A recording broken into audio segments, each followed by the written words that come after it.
അസ്സലാമു അലൈക്കും. വേദിയിലും സദസ്സിലും ഇരിക്കുന്ന ഏറ്റവും പ്രിയപ്പെട്ടവരെ, റീൽസുകളുടെ കാലാണല്ലേ. 30 സെക്കൻഡിൽ കൂടുതൽ എനിക്ക് നിങ്ങളെയോ അല്ലെങ്കിൽ നിങ്ങൾക്ക് എന്നെയോ കേട്ടിരിക്കാനോ കണ്ടിരിക്കാനോ താല്പര്യമില്ലാത്തൊരു കാലമാണ്. ഈ ഒരു സാഹചര്യത്തിൽ നമ്മൾ ജീവിച്ചുകൊണ്ട് ഇരിക്കുമ്പോൾ ഇത്തരത്തിൽ വലിയൊരു വേദി കാണുമ്പോൾ അതിയായ സന്തോഷമുണ്ട്. പണ്ടൊരു കവി പാടി വെച്ചിട്ടുണ്ട്: പാട്ടും കളികളുമായി തേനൂട്ടും കഥകളുമായി വന്നൊരു സ്നേഹത്തിൻ്റെ സുബർഗം തീർത്തില്ലേ. പാട്ടും കളികളുമായി തേനൂട്ടും കഥകളുമായി വന്നൊരു സ്നേഹത്തിൻ്റെ സുബർഗം തീർത്തില്ലേ. അയൽവക്കങ്ങൾക്കിടയിൽ കാലം മതിലുകളുണ്ടാക്കി അതിർത്തിയില്ലാതടുത്ത കൽബും പകുത്തുരണ്ടാക്കി. അയൽവക്കങ്ങൾക്കിടയിൽ കാലം മതിലുകളുണ്ടാക്കി അതിർത്തിയില്ലാതടുത്തകന്നു പകുത്തുരണ്ടാക്കി. കാലങ്ങനെ മാറിക്കൊണ്ടിരിക്കുകയാണ്. 4 ചുവരുകൾക്കുള്ളിൽ നമ്മളുടെ കുടുംബം എന്നുള്ളൊരു രീതിയിലേക്ക് സമൂഹം മാറിക്കൊണ്ടിരിക്കുകയാണ്. ഈ ഒരു സാഹചര്യത്തിലാണ് ഇത്തരത്തിലുള്ള കുടുംബ സംഗമങ്ങളുടെയും ഇതുപോലെയുള്ള കൂടിയിരിക്കലുകളുടെയും പ്രാധാന്യം ഉള്ളത് എന്നാണ് ഞാൻ മനസ്സിലാക്കുന്നത്. എന്നോട് പറഞ്ഞിട്ടുള്ള വിഷയം എന്ന് പറയുന്നത് വനിതാ ലീഗ് സ്ത്രീ ശാക്തീകരണത്തിലൂടെ എന്നുള്ളതാണ്. എനിക്ക് കിട്ടിയിട്ടുള്ള ഏറ്റവും വലിയ ഭാഗ്യം എന്ന് പറയുന്നത് ഈ കൂടിയിരിക്കുന്ന എൻ്റെ മുന്നിലിരിക്കുന്ന പ്രായഭേദമന്യേ ഇവിടെ വന്നിരിക്കുന്ന സ്ത്രീ സമൂഹമാണ്. വനിതാ ശാക്തീകരണത്തിനെ കുറിച്ച് പറഞ്ഞു വെക്കുന്നതിൻ്റെ മുന്നേ എനിക്ക് ഒരാളെ കുറിച്ച് നിങ്ങളോട് പറയാനുണ്ട്. മൊട്ടക്കുന്നിൽ പൂന്തോട്ടം പണിത ഒരു ഉദ്യാന പാലകനുണ്ട് ചരിത്രത്തിൽ. കാലം അദ്ദേഹത്തെ വിശേഷിപ്പിച്ചത് 2 അക്ഷര നാമത്തിലാണ്: CH. നേരത്തെ ഇവിടെ പ്രസംഗിച്ചു പോയ ഹസീം ക ഒരുപാട് അദ്ദേഹത്തിനെ കുറിച്ച് സംസാരിച്ചു. അദ്ദേഹത്തിൻ്റെ പ്രാധാന്യം എന്താണ് ലീഗിൻ്റെ ചരിത്രത്തിൽ എന്നുള്ളത്. ലീഗിൻ്റെ ചരിത്രത്തിലേക്കൊന്നും ഞാൻ പോകുന്നില്ല. പക്ഷേ ഇന്ന് ഞാൻ ഇവിടെ വന്ന് നിൽക്കണമെങ്കിൽ, അല്ലെങ്കിൽ എനിക്ക് നിങ്ങളോട് 2 വാക്ക് സംസാരിക്കാനുള്ള ഒരു ഊർജം എനിക്ക് കിട്ടണമെങ്കിൽ, അതിന് ഏറ്റവും കൂടുതൽ പ്രാധാന്യം വഹിച്ച, അല്ലെങ്കിൽ സ്ത്രീ വിദ്യാഭ്യാസത്തിന് ഏറ്റവും കൂടുതൽ വാക്കുതർക്കങ്ങളിൽ ഏർപ്പെടുകയും അതുപോലെ തന്നെ അതിനുവേണ്ടി പ്രയത്നിക്കുകയും ചെയ്തിട്ടുള്ള കേരളം കണ്ട ഏറ്റവും നല്ല വിദ്യാഭ്യാസ മന്ത്രിയായിരുന്നു CH മുഹമ്മദ് കോയ സാഹിബ്. 1927 കോഴിക്കോട് ജില്ലയിലെ അത്തോളിയിൽ പായമ്പുരത്തിൽ അലി മുസ്ലിയാരുടെയും മറിയുമ്മയുടെയും പുത്രനായി ജനിച്ച CH കേരളത്തിൻ്റെ സാംസ്കാരികവും വിദ്യാഭ്യാസപരവും അതുപോലെ തന്നെ സാമൂഹികപരമായിട്ടുള്ള ഒരുപാട് കാര്യങ്ങളിൽ വളരെയധികം സ്വാധീനം ചെലുത്തിയിട്ടുണ്ട്. പഠിക്കുക പഠിക്കുക വീണ്ടും പഠിക്കുക എന്ന് ആഹ്വാനം ചെയ്തുകൊണ്ട് കേരളത്തിലെ എല്ലാ വിദ്യാർത്ഥികളെയും വിദ്യാഭ്യാസത്തിൻ്റെ ഊന്നൽ എത്രത്തോളം ഉണ്ട് എന്ന് പഠിപ്പിച്ച വിദ്യാഭ്യാസ മന്ത്രി. അന്നന്ന് പൊളിച്ചു വിറ്റ നാളികേരത്തിന്റെ കണക്ക് കൂട്ടിക്കഴിഞ്ഞാൽ ഒരു രാത്രി സുഖമായി ഉറങ്ങുന്ന ഒരു ജനതയെ അല്ലെങ്കിൽ ഒരു സമൂഹത്തെ നക്ഷത്രത്തിലേക്കുള്ള ദൂരം ആലോചിച്ച് ഉറക്കം കെടുത്തുന്ന ശാസ്ത്രജ്ഞനായി പരിവർത്തനം ചെയ്യുന്നതിൽ CH മുഹമ്മദ് കോയ സാഹിബിന്റെ പങ്ക് വളരെ വലുതാണ്. വിദ്യാഭ്യാസ മന്ത്രിയായി കഴിഞ്ഞതിന് ശേഷം അദ്ദേഹം എല്ലാ വെള്ളിയാഴ്ചകളിലും ഓരോ നാടുകളിലുള്ള പള്ളികളിൽ പോവുമായിരുന്നു ജുമാ നിസ്കാരത്തിന് വേണ്ടിയിട്ട്. എന്തിനാന്ന് ചോദിച്ചു കഴിഞ്ഞാൽ എല്ലാ വെള്ളിയാഴ്ചയുമാണ് ആ നാട്ടിലെ പൗരപ്രമാണിമാരൊക്കെ പള്ളിയിലേക്ക് വരിക.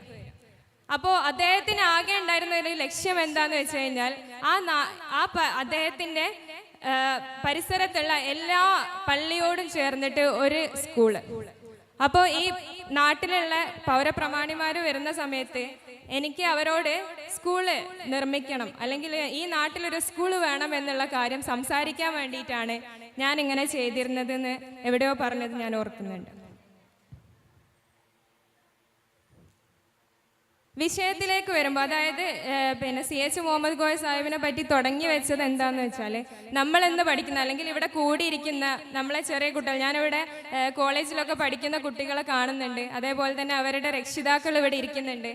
അപ്പോൾ നേരത്തെ പറഞ്ഞ പോലെ ആദ്യം 10ാം ക്ലാസ്സിൽ വെച്ച് വിദ്യാഭ്യാസം നിർത്തിയിരുന്ന ഒരു സമൂഹം പിന്നീട് അത് +2ലേക്ക് മാറാണ്, പിന്നെ അത് കഴിഞ്ഞിട്ട് ഡിഗ്രി തലത്തിലേക്കൊക്കെ മാറുന്ന ഈ ഒരു സാഹചര്യം ഉണ്ടായത് നമ്മളിന്ന് എല്ലാവരും പഠിക്കുന്ന കാലിക്കറ്റ്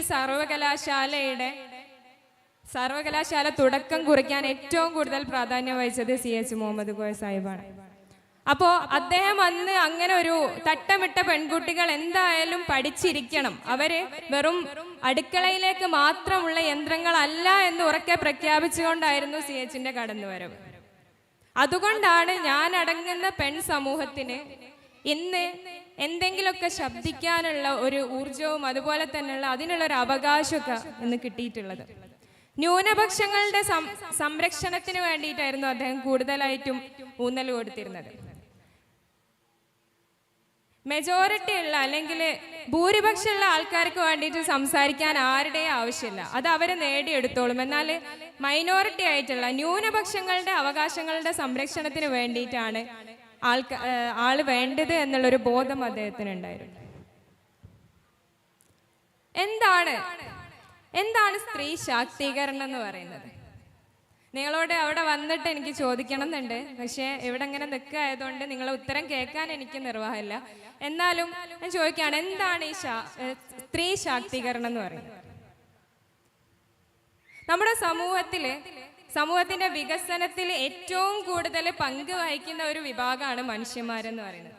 ആ മനുഷ്യന്മാരുടെ ഇടയിൽ ഏറ്റവും ബലഹീനരായിട്ടുള്ള അല്ലെങ്കിൽ വീക്കർ സെക്ഷനായിട്ട് എപ്പോഴും മാറ്റി നിർത്തപ്പെടുന്ന ഒരു സമൂഹമാണ് സ്ത്രീകൾ എന്ന് പറയുന്നത്. അത് സ്വന്തം ഉള്ളിലേക്കൊന്ന് ആലോചിച്ച് നോക്കിയാൽ ചിലപ്പോൾ നിങ്ങൾക്കൊക്കെ അതിൻ്റെ ഒരു ഉത്തരം കിട്ടുന്നുണ്ടാവും. ഇപ്പൊ ഞാനൊരു സ്കൂൾ അധ്യാപികയാണ്. അപ്പൊ എനിക്ക് സ്കൂളിൽ പോകാനുള്ള ഒരു സാധ്യത അവിടെ ഉണ്ട്. പക്ഷെ അതല്ലാതെ വീടിൻ്റെ ഉള്ളിൽ തന്നെ ഒരുപാട് കാലമായിട്ട് ക്ലോക്കിനോട് മത്സരിച്ചുകൊണ്ടിരിക്കുന്ന ഒരു വിഭാഗം ഇതിൻ്റെ ഇടയിൽ തന്നെ ഇരിക്കുന്നുണ്ട് എന്നുള്ള ബോധ്യം എനിക്കുണ്ട്. ഒരുപാട് സ്വപ്നങ്ങളായിട്ട് അല്ലെങ്കിൽ എനിക്ക് എന്തെങ്കിലും പഠിച്ചിട്ട് എത്തണം എന്നൊക്കെ വിചാരിച്ചിട്ട് തങ്ങൾ എത്തിപ്പെട്ട സാഹചര്യം അതല്ലാത്തതിനെ കൊണ്ട് സമൂഹത്തിന്റെ പുറംപോക്കുകളിലേക്ക് തള്ളപ്പെട്ടു പോയിട്ടുള്ള ഒരു വിഭാഗം എൻ്റെ മുന്നിൽ ഇരിക്കുന്നുണ്ട് എന്നുള്ള ബോധ്യം എനിക്ക് നന്നായിട്ടുണ്ട്.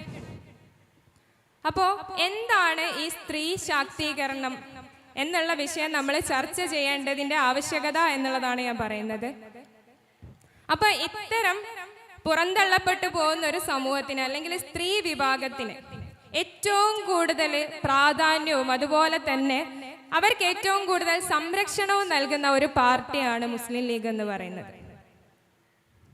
ഒരുപാട് വാക്ക് തർക്കങ്ങൾ നമുക്കെതിരായിട്ട് വരുന്നുണ്ടെങ്കിലും നമുക്ക് ഓരോരുത്തർക്കും നേരെ നിന്ന് അല്ലെങ്കിൽ ആരെയും പേടിക്കാതെ നടക്കാൻ പറ്റുന്ന ഒരു പാർട്ടി അല്ലെങ്കിൽ നമുക്ക് അത്ര കൂടുതൽ സ്വാതന്ത്ര്യവും സംരക്ഷണവും തരുന്ന ഒരു പാർട്ടി ഏതാണെന്ന് ചോദിച്ചു കഴിഞ്ഞാൽ എനിക്ക് ആണായിട്ട് പറയാൻ പറ്റും അത് നമ്മളുടെ മുസ്ലിം ലീഗാണെന്നുള്ളത്. ആ പാർട്ടിയിൽ വിശ്വസിക്കുന്ന ആളുകളായിരിക്കും ഇവിടെ ഇരിക്കുന്നത് എന്നുള്ളതാണ്.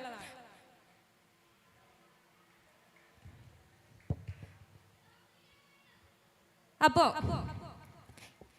നമ്മൾ കുറച്ചും കൂടെ നമ്മൾ കോളേജുകളിലേക്കൊക്കെ പോയി കഴിഞ്ഞാൽ അല്ലെങ്കിൽ സ്കൂളുകളിലേക്കൊക്കെ പോയി കഴിഞ്ഞാൽ നമ്മൾ വിചാരിക്കുന്ന തലത്തിലേക്കല്ല നമ്മളെ കുട്ടികളൊന്നും പോയിക്കൊണ്ടിരിക്കുന്നത്. നമുക്കറിയാം സ്കൂളുകളിലൊക്കെ സ്കൂളുകളിലല്ല കോളേജിലേക്ക് പോകുന്ന സമയത്ത് അവിടെ ഒരുപാട് പാർട്ടികളുണ്ട്. അവിടെ നമ്മളെ കുട്ടികൾക്ക് ഒരു +2 കഴിയുന്നത് വരെ യാതൊരു പാർട്ടിയും ഇല്ലാത്ത കുട്ടികളാണ്. അവർ നേരെ കോളേജിലെത്തുന്ന സമയത്ത് അവരെ പലരും പ്രലോഭിപ്പിച്ചുകൊണ്ട് മറ്റുള്ള പാർട്ടികളിലേക്ക് കൊണ്ടുപോകുന്ന ഒരു സാഹചര്യമുണ്ട്. നമ്മളൊക്കെ കടന്നു വന്ന വഴികളിലാണെങ്കിലും നമ്മൾ പഠിച്ച കോളേജുകളിലൊക്കെ ആണെങ്കിലും നമ്മൾ MSF എന്ന് പറയുന്ന പാർട്ടിക്ക് എത്രത്തോളം പ്രാധാന്യം കൊടുക്കണം എന്നുള്ളതാണ് ഞാനിവിടെ ചർച്ചയ്ക്ക് വെക്കുന്നത്. നമുക്കറിയാം ഇന്നലെയും മെനയാന്നൊക്കെ നമ്മൾ ഭയങ്കരമായിട്ട് ചർച്ച ചെയ്തുകൊണ്ടിരിക്കുന്ന ഒരു വിഷയം 1.5 മീറ്റർ തട്ടത്തിന്റെ പേരിൽ 13 വയസ്സുകാരിയായിട്ടുള്ള ഒരു പെൺകുട്ടി എന്ത് ചെയ്യപ്പെടാണ്? സ്കൂളിൽ നിന്ന് പുറത്താക്കപ്പെടാണ്. നിങ്ങൾ എല്ലാവരും ആ വാർത്ത വായിക്കുകയും കേൾക്കുകയൊക്കെ ചെയ്യുന്നവരായിരിക്കും. എന്തുകൊണ്ട് നമുക്കിതൊന്നും ചോദ്യം ചെയ്യാൻ പറ്റുന്നില്ല? അല്ലെങ്കിൽ ഒരു 1.5 മീറ്റർ ഉള്ള തട്ടമാണോ നമ്മളെ നിർണയിക്കുന്നത്? അത് നമ്മളുടെ സ്വാതന്ത്ര്യമാണ്. ഞാൻ തട്ടിടണോ അല്ലേ എന്നുള്ളത്, അല്ലെങ്കിൽ നിങ്ങൾ ഹിജാബ് ഇടണോ വേണ്ടയോ എന്നുള്ളത് നിങ്ങളുടെ സ്വാതന്ത്ര്യമാണ്. അതിൽ കൈ കടത്താൻ ആർക്കും അവകാശമില്ല. അപ്പോൾ അവിടെ ആ കുട്ടി എടുത്ത നിലപാടിനെയാണ് ഞാൻ അംഗീകരിക്കുന്നത്. അതായത് ആ കുട്ടി ഇവിടെ ഇനി പഠിക്കുന്നില്ല എന്നുള്ളൊരു തീരുമാനം ആ കുട്ടി എടുക്കുമ്പോൾ ആ കുട്ടി അവളുടെ ഐഡന്റിറ്റിയാണ് തറപ്പിച്ചു വെക്കുന്നത്. അപ്പൊ അത്രത്തോളം നമുക്കൊരു ഉറപ്പുണ്ടാവണം. നമ്മൾ എവിടെങ്കിലും, ഇവിടെ ഇരിക്കുന്ന പെൺകുട്ടികളോടാണ് എനിക്ക് പറയാനുള്ളത്, നിങ്ങൾക്ക് ഒരുപാട് സാധ്യതകളുള്ള ഒരു പാർട്ടിയാണിത്. നിങ്ങൾ ഇതിലേക്ക് കടന്നു വരുന്ന സമയത്ത് ഇപ്പൊ രാഷ്ട്രീയം ചർച്ച ചെയ്യാൻ ആർക്കും താല്പര്യമില്ല. ഞങ്ങൾക്ക് രാഷ്ട്രീയം വേണ്ട, എന്തിനാണ് ഞങ്ങൾ അതിലൊക്കെ ഇടപെടുന്നത്? എന്താണ് ഒരാൾക്ക് രാഷ്ട്രീയം ഉണ്ടാവേണ്ടതിന്റെ ആവശ്യകത എന്താണ്? നമ്മൾ കടന്നു വരുന്ന വഴികളിലൊക്കെയും എല്ലാവർക്കും രാഷ്ട്രീയമുണ്ട്, പക്ഷെ നമുക്ക് മാത്രം രാഷ്ട്രീയമല്ല, അല്ലെങ്കിൽ അത് ചർച്ച ചെയ്യാൻ നമുക്കാർക്കും താല്പര്യമില്ല. എന്തുകൊണ്ടാണ് അങ്ങനെ ആയിപ്പോകുന്നത്? രാഷ്ട്രീയം നമുക്കൊന്നും വേണ്ടാത്തവർ, അല്ലെങ്കിൽ നമ്മൾ അതിലൊന്നും ഇല്ലാത്ത ആൾക്കാരായി മാറിപ്പോണം. എന്തുകൊണ്ടാണ്? നിങ്ങൾക്കറിയാം, പൗരത്വ നിയമ ഭേദഗതി നമ്മൾ എല്ലാവരും ഇവിടെ ചർച്ച ചെയ്തതാണ്. ഇതൊക്കെ നമ്മളെ പടിവാദിക്കൽ എത്തി നിന്നാൽ മാത്രമേ നമ്മൾ പഠിക്കുള്ളൂ എന്ന് ശാഠ്യം പിടിച്ചു കഴിഞ്ഞാൽ നമ്മൾ അനുഭവിച്ചിട്ടേ പോവുള്ളൂ. ഇത്രത്തോളം കെട്ട കാലത്ത് നമ്മൾ ജീവിക്കുന്ന സാഹചര്യത്തിലും നിങ്ങൾക്കറിയാം സർക്കാർ ഇപ്പം ചെയ്തുകൊണ്ടിരിക്കുന്നത് എന്താണെന്നുള്ളത്. ക്ഷേമ പെൻഷന്റെ കാര്യം 5-6 മാസമായിട്ട് അത് തടഞ്ഞു വെച്ചിരിക്കുകയാണ്. അതെന്തുകൊണ്ട് എന്നുള്ള ചോദ്യത്തിന് അവർക്ക് ഉത്തരം നൽകാനില്ല. പക്ഷെ ഇലക്ഷൻ അടുത്തതുകൊണ്ട് ഈ 2-3 മാസം തുടർച്ചയായി അവര് നിങ്ങൾക്കത് തരും. പക്ഷേ അങ്ങനെയുള്ള ഒരു പാർട്ടിയെ ആണോ, അല്ലെങ്കിൽ അങ്ങനെയുള്ള ഒരു ഭരണകൂടത്തിനെ ആണോ നമ്മൾ സപ്പോർട്ട് ചെയ്യേണ്ടത് എന്നുള്ളത് വലിയൊരു ചർച്ചാ വിഷയമാണ്. ഇനിയെങ്കിലും നമ്മളെ ഒരു വിരലിന് മഷി രേഖപ്പെടുത്തുന്ന സമയത്ത്, അല്ലെങ്കിൽ നമ്മളെ വിരല് വോട്ട് ചെയ്യാൻ ഒരുങ്ങുന്ന ആ സമയത്ത് നമ്മൾ വീണ്ടും ചിന്തിക്കേണ്ടതുണ്ട്. നിങ്ങൾ ഓരോരുത്തരും ഈ പാർട്ടിയുടെ ഉത്തരവാദിത്തം ഏറ്റെടുക്കണം എന്നാണ് എനിക്ക് നിങ്ങളോട് പറയാനുള്ളത്. അതായത് സ്ത്രീകൾ എന്ന് പറയുമ്പോൾ ഒരു വീട്ടിലെ എല്ലാ കാര്യങ്ങളും നിയന്ത്രിക്കുന്നതും അവരാണ്. എല്ലാ കാര്യവും നല്ല രീതിയിൽ മുന്നോട്ട് കൊണ്ടുപോകുന്നവരും. അപ്പൊ നിങ്ങളുടെ കുട്ടികള്, അതായത് നിങ്ങളെ കുട്ടികൾ ഏത് പാർട്ടിയിലേക്ക് പോകണമെന്ന് പോലും തീരുമാനിക്കുന്നത് നിങ്ങളാണ്. നിങ്ങളെ വീട്ടിലുള്ള ഗൃഹനാഥൻ വേറെ ഏതെങ്കിലും രാഷ്ട്രീയ പാർട്ടിക്കാരനായിക്കോട്ടെ, പക്ഷെ അയാളോട് കൂടി ആ തലമുറ അവിടെ അവസാനിക്കണം, ആ ഒരു സാധനം അവിടെ അവസാനിക്കണം. നിങ്ങൾ ഇനി മുന്നോട്ട് വെക്കേണ്ടത്, നിങ്ങളെ കുട്ടികളോട് പറഞ്ഞു കൊടുക്കേണ്ടത്, നമുക്കിനി നിലനിൽക്കണമെങ്കിൽ ഇത്തരം ഒരു രാഷ്ട്രീയ പാർട്ടിയുടെ ആവശ്യമുണ്ട്. അവരെ ഇതിനെ പറഞ്ഞ് ബോധ്യപ്പെടുത്തുക, അല്ലെങ്കിൽ നിങ്ങൾ അറിയുന്ന ആളുകളോടൊക്കെ ഇതിനെക്കുറിച്ച് സംസാരിക്കുക എന്നുള്ളതാണ്. എന്നാൽ മാത്രമേ നമുക്കിനി ഈ സമൂഹത്തിൽ നിലനിൽപ്പുള്ളൂ എന്നുള്ള രീതിയിലേക്ക് തന്നെ ആളുകളെ എത്തിക്കുക എന്നുള്ളതും കൂടിയാണ്. പിന്നെ പറയാനുള്ളത്, എൻ്റെ ഒരു അനുഭവം പറയാം. ഞാൻ ഒരുപാട് സ്കൂളുകൾ ക്ലാസ് എടുത്തിട്ടുണ്ട്. അപ്പോൾ ഏറ്റവും വിഷമം ഉണ്ടാക്കിയൊരു കാര്യം എന്താണെന്ന് വെച്ചാൽ, ഒരു കുട്ടി, ക്ലാസ്സിൽ പഠിക്കുന്ന ഒരു കുട്ടിക്ക് എല്ലാ ദിവസവും നെഞ്ഞുവേദനയാണ്. ക്ലാസ്സിൽ എല്ലാ ദിവസവും നെഞ്ഞുവേദന ആയിട്ടാണ് ആ കുട്ടി വരിക. അപ്പം നോക്കുന്ന സമയത്ത് എക്സാം ഒക്കെ പറഞ്ഞു കഴിഞ്ഞാലാണ് ആ കുട്ടിക്ക് നെഞ്ഞുവേദന വരുന്നത്. അപ്പൊ ആദ്യം വിചാരിച്ചിരുന്നത് ഇങ്ങനെ എന്തോ റീസൺ കൊണ്ടാണ് ആ കുട്ടി ക്ലാസ്സിൽ വരാൻ തയ്യാറാവാത്തത്, ഇനി വന്നാൽ തന്നെ ഇങ്ങനെ നെഞ്ഞുവേദന എന്നൊക്കെ പറഞ്ഞിരിക്കുന്നത് അതുകൊണ്ടാണെന്നാണ് വിചാരിച്ചത്. അങ്ങനെ കുറെ ദിവസം നോക്കി, കുട്ടിക്ക് ദിവസവും ഇതേ അവസ്ഥ.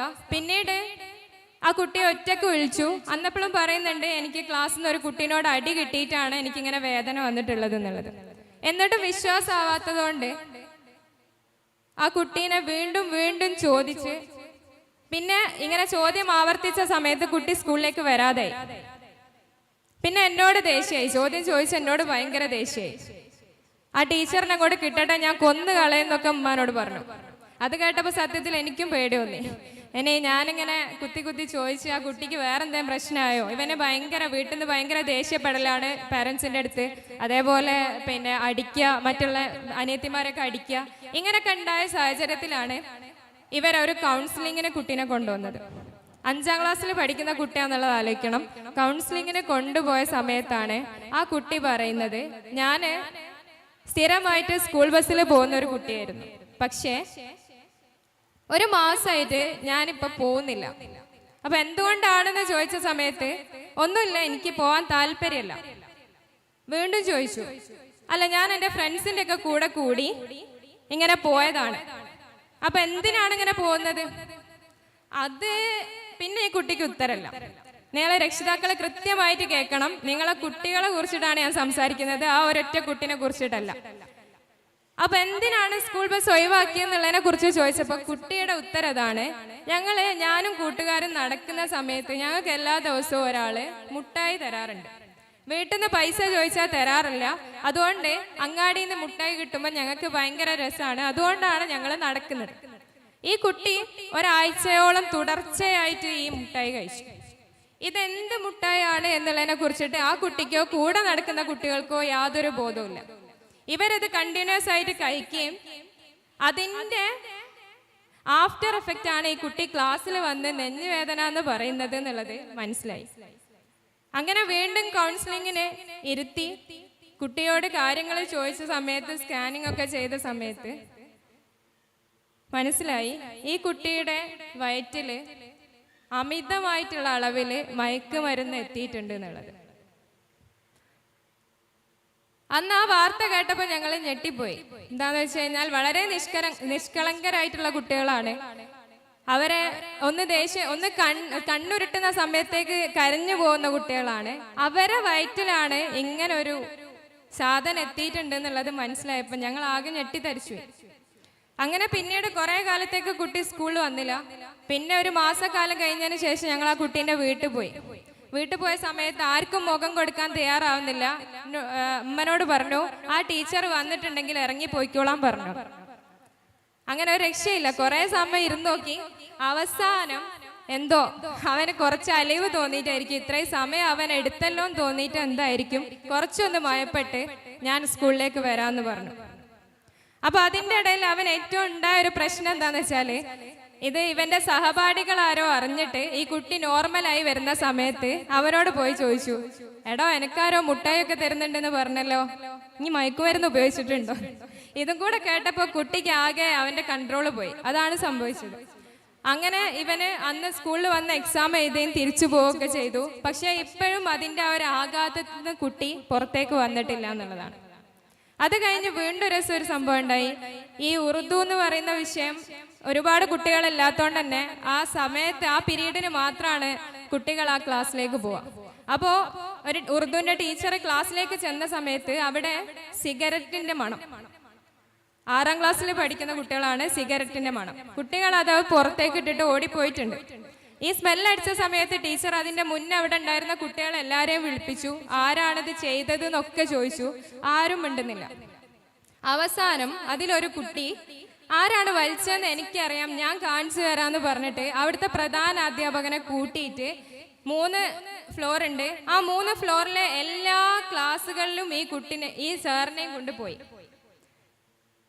അവസാനം ഈ കൊണ്ടുപോയ കുട്ടിയായിരുന്നു ശരിക്കും ആ സിഗരറ്റ് ഉപയോഗിച്ചിട്ടുണ്ടായിരുന്നത്. അങ്ങനെ അന്ന് ആ സാറ് പ്രതികരിച്ചത് ശരിക്കും കേസാവേണ്ട രീതിയിലാണ്. എന്താ വെച്ചാല് ഈ അത്രയും ദേഷ്യം അടക്കാൻ പറ്റുന്നില്ല. കാര്യം താഴെ മുതൽ 10-20 ക്ലാസ് ഉണ്ട്, അത്രയും മുകളിൽ വരെ കയറ്റിക്കൊണ്ടുപോയിട്ട് എല്ലാ ക്ലാസ്സിലും കയറിയിട്ട് ഓരോ കുട്ടീൻ്റെ മുഖത്ത് നോക്കിയിട്ട് പറയാണ്, ഇതല്ല ഇവനല്ല എന്ന് പറഞ്ഞിട്ട് അവസാനം ഈ ഉപയോഗിച്ച കുട്ടി എന്നാണ് സാർ അത് കയറ്റിയെന്ന് അറിഞ്ഞപ്പോൾ ഇവന്റെ കോളറൊക്കെ ഇങ്ങോട്ട് പിടിച്ചിട്ട് പുറത്തേക്ക് ഇടാണ് ഉണ്ടായത്. അപ്പൊ നമ്മൾ ഈ അധ്യാപകരൊക്കെ കുട്ടികളോട് ദേഷ്യപ്പെടുന്നുണ്ട് അല്ലെങ്കിൽ അവരെ അടിക്കുന്നുണ്ട് എന്നൊക്കെ കേൾക്കുമ്പോൾ ഊറ്റം കൊള്ളുന്ന രക്ഷിതാക്കൾ ഇതിലുണ്ടാവും. എന്തുകൊണ്ടാണ് അവരങ്ങനെ പ്രതികരിച്ച് പോകുന്നതെന്നുള്ളതിനെ കുറിച്ചിട്ട് നിങ്ങളും കൂടി ചിന്തിക്കേണ്ടതുണ്ട്. അപ്പൊ ഇത്തരത്തിലുള്ള വൃത്തികേടുകളൊക്കെ എന്താ പറയാ, ഇവർ ഈ റീലുകളുടെ കാലത്ത് ജീവിക്കുന്നതിനെ കൊണ്ട് തന്നെ ഇവരെന്താണ് ചെയ്യാൻ പോകുന്നതെന്നുള്ളത് നമുക്ക് പ്രെഡിക്റ്റ് ചെയ്യാൻ പറ്റില്ല. ഒരു ഉത്തരക്കടലാസ് ഇങ്ങനെയായിരുന്നു, മലയാളത്തിന്റെ ഒരു ആൻസർ ഷീറ്റാണ്. നിങ്ങൾ നിങ്ങളുടെ ജീവിതത്തിൽ ചെയ്ത ഏറ്റവും നല്ലൊരു കാര്യത്തിനെ കുറിച്ച് എഴുതാൻ പറഞ്ഞു. അപ്പൊ ഈ കുട്ടി എഴുതി വെച്ചതാണ്, ഞാൻ എല്ലാ ദിവസവും വീട്ടിൽ നിന്ന് ഇറങ്ങുന്ന സമയത്ത് ഈ റോഡ് മുറിച്ച് കിടക്കാൻ വേണ്ടി നിൽക്കുന്ന ആളുകൾ ഉണ്ടാവും, ഞാൻ ഇയാളെ കാണുന്ന സമയത്ത് അയാളെ റോഡ് മുറിച്ചു കടക്കാൻ വേണ്ടി സഹായിക്കും.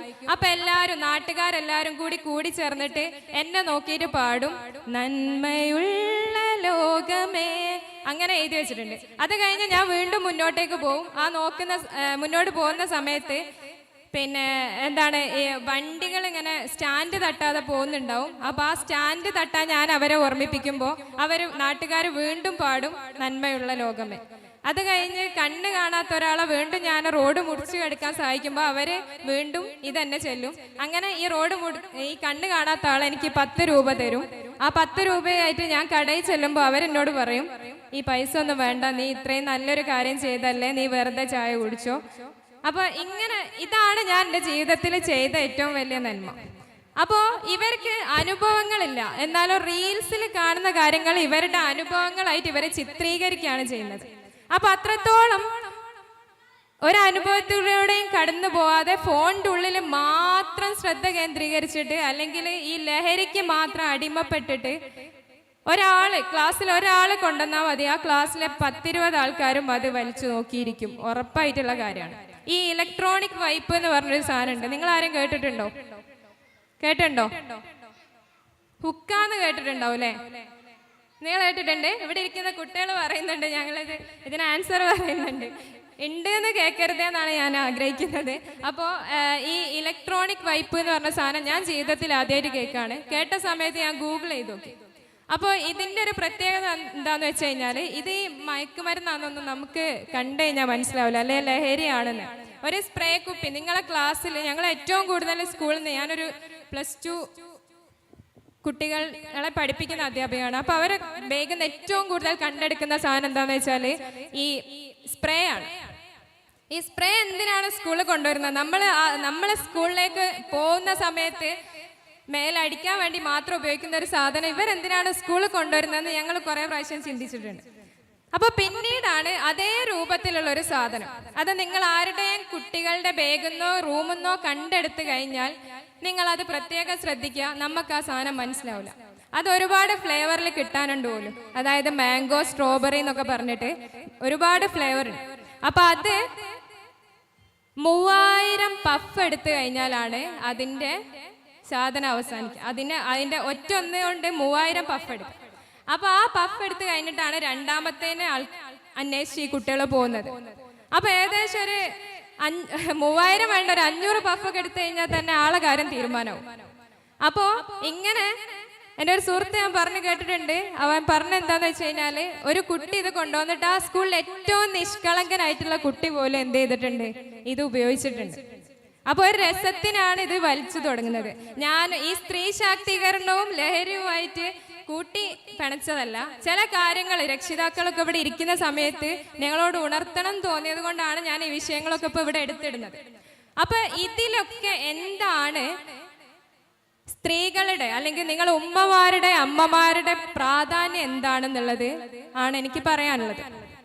നിങ്ങളെ മക്കളെ വളരെയധികം സോപ്പിട്ടിട്ട് ഉമ്മാന്ന് പറഞ്ഞു വന്ന് കെട്ടിപ്പിടിക്കുകയൊക്കെ ചെയ്യുന്ന സമയത്ത് നിങ്ങൾ വിചാരിക്കും അവര് നല്ല കുട്ടികളാണെന്നുള്ളത്. പക്ഷെ അതല്ല, അവരതിൻ്റെ മറവിൽ ഒരുപാട് കാര്യങ്ങൾ ചെയ്യുന്നുണ്ട്. അവരുപയോഗിക്കുന്ന സൈറ്റുകൾ എത്രത്തോളം മോശമാണെന്നുള്ളത് നിങ്ങൾ അറിയേണ്ടതുണ്ട്. അപ്പോ ഇത്തരത്തിൽ, അല്ലെങ്കിൽ നിങ്ങൾക്കറിയാം, MSF പോലെയുള്ള പാർട്ടികളിലേക്ക് സംഘടനകളിലേക്ക് നമ്മൾ കുട്ടികളെ കൊണ്ടുവരിക എന്ന് പറയുമ്പോൾ ഒരു തലമുറനെ തന്നെ നമ്മൾ നന്നാക്കുന്ന പോലാണ്.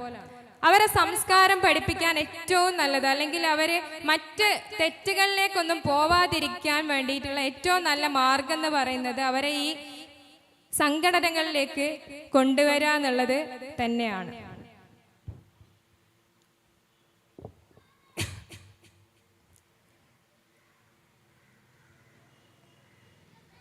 നിങ്ങൾക്കറിയാം, നമ്മള് ഗാസ നമ്മൾ ഒരുപാടായി കാണുന്നു ഗാസയിലെ വിഷയം.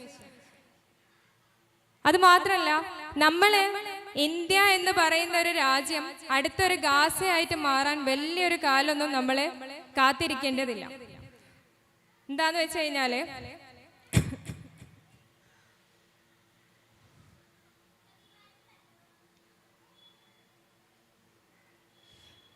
ഈ വംശീയ അതിക്രമണം അതിന്റെ പാരതമ്യതയിൽ എത്തി നിൽക്കുന്ന ഒരു കാലാണിത്. ഈ ഹിറ്റ്ലർ ജർമ്മനിയിൽ ചെയ്തു വെച്ച എന്താന്നുള്ളതിനെ കുറിച്ച് നമുക്കറിയാം. ആദ്യം തന്നെ ആ രാജ്യത്തുള്ള ആൾക്കാരുടെ പൗരാവകാശങ്ങൾ റദ്ദ് ചെയ്യാണ് ചെയ്തത്. അപ്പൊ അവര് ആ നാട്ടിലെ പൗരന്മാരല്ല എന്ന് വരുത്തി തീർത്തു കഴിഞ്ഞാൽ അവരെ നശിപ്പിക്കാൻ എളുപ്പമാണ്. അപ്പൊ അതേപോലെയാണ് നമ്മൾ ഈ പൗരത്വ നിയമ ഭേദഗതിയൊക്കെ നമ്മളെ നാട്ടിൽ പാസ്സായി കഴിഞ്ഞാൽ ഉണ്ടാവാൻ പോകുന്നത്. നമ്മൾ ഇവിടുത്തെ പൗരന്മാരല്ല എന്ന് ചാപ്പ കുത്തി കഴിഞ്ഞാൽ അടുത്ത ഒരു ഗാസയിലേക്ക് പോവാൻ അല്ലെങ്കിൽ വരാൻ പോകുന്ന ഒരു ഗാസ തന്നെയാണ് ഇന്ത്യ എന്ന് പറയുന്നത്. പിന്നെ അത് മാത്രല്ല, നമ്മളോട് പറയാറുണ്ട് ഈ മുസ്ലിം ലീഗുകാര് മതം പറഞ്ഞാൽ മാത്രമാണ് പ്രശ്നമുള്ളത്. മറ്റുള്ള പാർട്ടിക്കാര് ഈ പാർലമെന്റിന്റെ ഉദ്ഘാടന ചടങ്ങില് സ്വാമിനെ കൊണ്ടുവന്ന് ഉദ്ഘാടനം ചെയ്യിച്ചാൽ പ്രശ്നമില്ല. പക്ഷെ നമ്മൾ അത് സംസാരിക്കുമ്പോൾ ഇവിടെ വിഷയമാണ്. എന്തുകൊണ്ട് നമ്മള് ഈ ഇന്ത്യക്ക് സ്വാതന്ത്ര്യം കിട്ടുന്നത് 1947 ഇന്ത്യക്ക് സ്വാതന്ത്ര്യം കിട്ടുന്ന സമയത്ത് അതിനെ ഏറ്റവും കൂടുതൽ എതിർത്തിട്ടുള്ള ഒരു പാർട്ടിയാണ് RSS. 2022 വരെ ഇന്ത്യക്ക് സ്വാതന്ത്ര്യം കിട്ടിയിട്ടില്ല എന്ന് പറഞ്ഞിട്ട് കരിങ്കൊടി ഉയർത്തിയിട്ടുള്ള പാർട്ടിയാണ് CPI. അപ്പൊ അത്തരത്തിൽ ഈ ഇന്ത്യയും പാകിസ്ഥാനും ഇന്ത്യ പാകിസ്ഥാൻ എന്ന് പറഞ്ഞിട്ട് രണ്ടായിട്ട് ഇന്ത്യനെ വിഭജിക്കുന്ന സമയത്ത് 1947 ഇന്ത്യയെ വിഭജിക്കുന്ന സമയത്ത് ഞങ്ങള് ഇന്ത്യക്കാരാണ്, ഞങ്ങൾ ഇന്ത്യ വിട്ടിട്ട് എങ്ങോട്ടും പോകൂല എന്ന് പറഞ്ഞ് നിന്ന നമ്മള് മുസ്ലിങ്ങൾ അടങ്ങുന്ന നമ്മളോടാണ് ഇവര് രാജ്യസ്നേഹം എന്താണ് അല്ലെങ്കിൽ ദേശസ്നേഹം എന്താണെന്ന് പഠിപ്പിക്കാൻ വരുന്നത്. അപ്പൊ ആരാണ് ദേശസ്നേഹികൾ എന്നൊക്കെ ചോദിക്കുന്ന സമയത്ത് നമ്മളെ കയ്യിൽ കൃത്യമായിട്ടുള്ള ഉത്തരം ഉണ്ടായിരിക്കണം എന്നുള്ളതാണ്. നിങ്ങൾക്കറിയാം, പഹൽഗാമില് ഈ അടുത്ത് ഒരു വെടിവെപ്പ് ഉണ്ടായി. ആ സമയത്ത് പല സ്ഥലങ്ങളിലും, അതായത് പാകിസ്ഥാനിലെ ഭീകരവാദികളാണ് അന്ന് ആ വെടിവെപ്പ് നടത്തിയതെങ്കിലും പല സ്ഥലങ്ങളിലും എഴുതി വെച്ചിട്ടുള്ള ബോർഡ് ഇന്ത്യക്കാർക്കും പട്ടികൾക്കും പ്രവേശനമില്ല എന്നുള്ളതാണ്. ഇന്ത്യക്കാർക്കും പട്ടികൾക്കും പ്രവേശനമില്ല എന്നുള്ളത്. അപ്പൊ ആരോടാണ് നമ്മൾ ഇന്ത്യക്കാരെ ഇവര് ഉപമിക്കുന്നത് എന്നുള്ളതും ചിന്തനീയമായിട്ടുള്ള ഒരു കാര്യമാണ്. പിന്നെ ഇന്ത്യയിൽ നമ്മളെ കേരളത്തിൽ ഒരുപാട് നവകേരള സദസ്സും കാര്യങ്ങളൊക്കെ നടത്തുന്ന സമയത്ത് ഏറ്റവും കൂടുതൽ ബാറുകൾ അനുവദിക്കുന്നത്, ഒരു പഞ്ചായത്ത് തന്നെ 5ഉം 6ഉം ബാറുകളൊക്കെ അനുവദിക്കുന്നത് ഇപ്പോഴത്തെ സർക്കാർ തന്നെയാണ്. അപ്പൊ അത്തരത്തിലുള്ള സാഹചര്യവും അവസരവും ഇവിടെ ഉണ്ടാകുന്ന സമയത്ത് നമ്മളെ കുട്ടികളൊക്കെ എത്രത്തോളം അതിന്ന് മാറി നിൽക്കും എന്നുള്ളതിനെ പറ്റി നമുക്ക് യാതൊരു ഉറപ്പില്ല. ഇങ്ങനെ മുന്നിൽ ഒരുപാട് ഇങ്ങനെ കാണുന്ന സമയത്ത് നമുക്ക് ഇതൊന്ന് രുചിച്ചു നോക്കിയാലോ എന്നൊക്കെ ഉള്ള ഒരു തോന്നൽ സ്വാഭാവികമാണ്.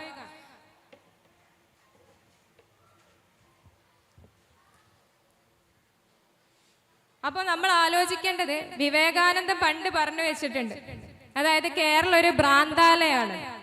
സത്യമാണ്, കേരളം അത്രത്തോളം ഒരു ഭ്രാന്തമായിട്ടുള്ള ഭരണകൂടത്തിലൂടെയാണ് കടന്നുപോയിക്കൊണ്ടിരിക്കുന്നത്, അല്ലെങ്കിൽ അവര് ജീവിച്ചിരിക്കുന്നത്.